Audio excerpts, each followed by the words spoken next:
but do you worry now that we've kind of crossed a line at which politics has always been difficult, but much more of a blood sport? And do you worry that our legal process is being pulled into that, and the idea that both sides should consider using that as a weapon?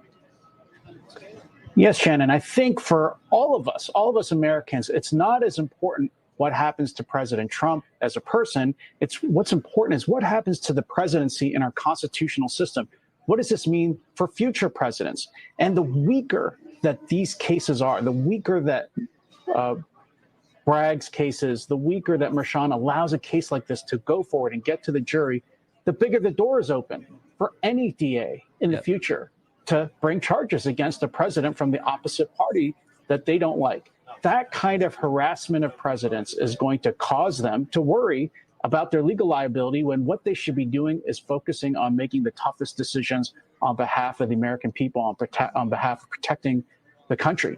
And so, yes, I really do worry. And I think that the only way to put a stop to this, sadly, is for some Republican DAs to prosecute Democratic office holders, Democratic executive branch officials, Hunter Biden, maybe even Joe Biden. That's the only way, I think, to put a stop to this. Otherwise, what we've seen is the crossing of a constitutional Rubicon where suing presidential predecessors is going to just be the norm. Well, and so much of what you had to say in that answer, John, touches on those immunity arguments we had at the Supreme Court about, the possibility that an incumbent who is running again or loses and worries about what is going to come from his predecessor. We'll have to see, because we wait on the Supreme Court for that decision. We'll get opinions again next. And that's the thing with the courts, too. It's going to be a while before they have that ruling on immunity. And unfortunately, the state court in New York is Trump can be sentenced right away, and he wouldn't have the opportunity to appeal before being sentenced. So that's tragic. Very tragic. And I have heard some whispering going on that they may actually try a direct appeal to the United States Supreme Court. It does require 4 justices to say, hey, we're going to go ahead and take this out of turn because this is a special case. Now, the Supreme Court has done this before, but it is a very, very rare scenario. Last time, to my memory, they did this was basically back during Bush v. Gore. So it could happen. It's a slim possibility. However, these are very unique circumstances, to say the least. They are. That's a great insight. I wasn't aware of that. That would be, I didn't know they had that jurisdiction to go to a state court case thing, but it makes sense now that you mentioned Bush v. Gore in 2000. And one great thing that could come from that, Samuel Alito has stated, hey, I'm not going to recuse myself, Democrats, just because my wife chose to fly a flag. So I do think we have those core constitutionally conservative justices that would do the right thing if this does go to the court. Zach, thank you for the super sticker. I appreciate that. Sapphire says, I live in Montana. I went to Walmart to shop for groceries, and a small ribeye was $25. How can Americans afford that? Yeah, absolutely. I want to say hello to Zach real quick and to Sapphire. They're 2 of my regulars. It's always good to see y'all in the chat.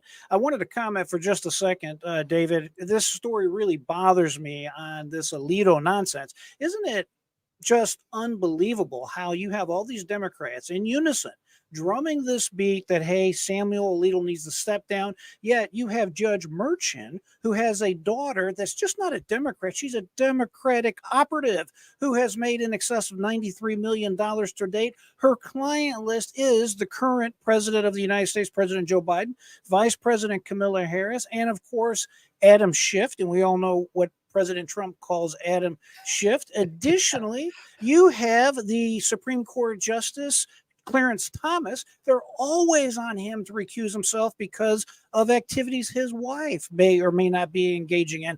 It's just outstanding that when the shoe is on the other foot, they always say you're doing something wrong, except if you're a Democrat. Right. It's peak hypocrisy, and they'll use whatever goodwill people have. Like if people have a good sentiment about being not racist, they'll use that against them. Like I think of the New York governor recently. He said, we need to hire, or not the New York governor, the mayor rather, Eric Adams. We need to hire illegal immigrants as lifeguards because they're good swimmers. Yeah, They don't I care saw about that. racism. That was kind of humorous. Yeah. It's just straight virtue signaling. But I love this messaging coming from Trump because it's true. He is a political prisoner, and thinking of it in these terms will, I think, make a lot of Americans realize how serious this is. And there was a lot of strong reaction outside of the courtroom today. A lot of some strong words, which, the left is, it's sick to me that so many Democrats don't realize this is a constitutional crisis. This is something that can destroy the country entirely. And they think it's so normal. I call it peak Trump derangement syndrome.